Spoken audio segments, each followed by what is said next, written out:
PUBG game के बारे में तो आप सभी ने सुना होगा।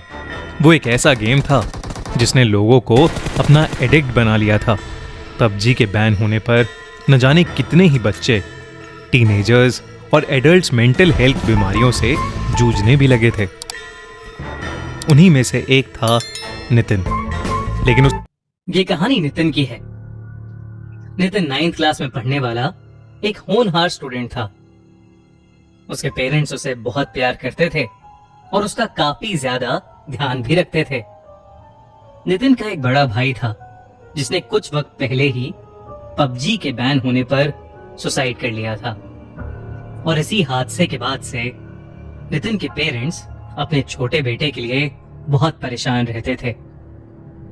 नितिन अपने भाई के बहुत करीब था और इसीलिए रोज रात को वो अपने भाई के कमरे में जाके थोड़ी देर बैठ जाता था और उसे याद करता था।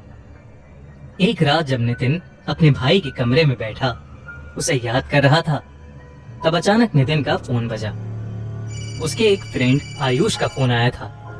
आयुष बहुत खुश था और उसने नितिन को बताया कि पबजी जैसा एक गेम बैटल ग्राउंड इंडिया में रिलीज होने वाला है और उसके लिए रजिस्ट्रेशन शुरू हो गई है।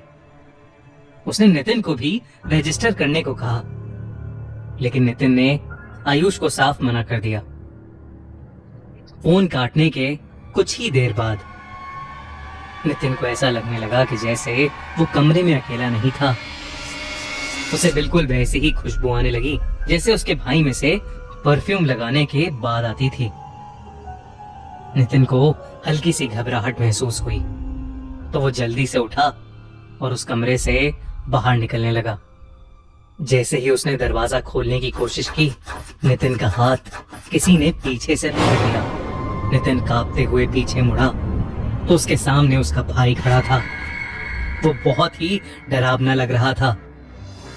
उसका पूरा शरीर नीला था, जीभ और आंखें बाहर निकली हुई थीं, बिल्कुल वैसे ही जैसे वो सुसाइड के बाद दिख रहा था। उसने नितिन को देखकर स्माइल किया और वो एक काले रंग का धुआं बनकर नितिन के मुंह में घुस गया। नितिन वहीं पर बेहोश हो गया। जब उसे होश आया तो वो बिल्कुल बदल चुका था। उसका बिहेवियर दिन ब दिन चेंज होने लगा था। पूरा दिन गेम्स में लगे रहना और अपने स्कूल की टीचर्स और पेरेंट्स से बदतमीजी करना। एक रात जब नितिन अपने कमरे में गेम खेल रहा था तो उसकी मम्मी उसके कमरे में आई और उसे इतनी देर तक जागने के लिए डांटने लगी। नितिन को अचानक ही बहुत गुस्सा आने लगा। वो जैसे पागल हो गया था। उसने अपनी माँ पर फोन फेंका और फिर उन पर चढ़कर उनका मुंह नोचने लगा। नितिन की माँ ने उसका चेहरा बदलते देखा, जिसे देखकर वो बहुत ज्यादा डर गई। वो समझ गई थी कि नितिन के साथ कुछ बहुत डरावना हुआ है। अगले ही दिन वो नितिन को एक तांत्रिक के पास ले गई, जिसने झाड़ फूंक से उसे ठीक कर दिया। साथ ही उन्होंने नितिन के बड़े भाई के लिए फिर से पूजा कराई और नितिन के बड़े भाई के कमरे पर हमेशा के लिए बैटल ग्राउंड के रूप में इंडिया में लॉन्च होने वाला है। हम भी एक्साइटेड हैं और हम भी खेलेंगे, लेकिन अपनी मेंटल हेल्थ और फैमिली टाइम पर कॉम्प्रोमाइज करे बिना। गेम्स खेलने में कोई बुराई नहीं है, पर किसी भी गेम का एडिक्शन नहीं होना चाहिए जो आपको और आपकी फैमिली को हार्म करे। अगर आप हमसे अग्री करते हैं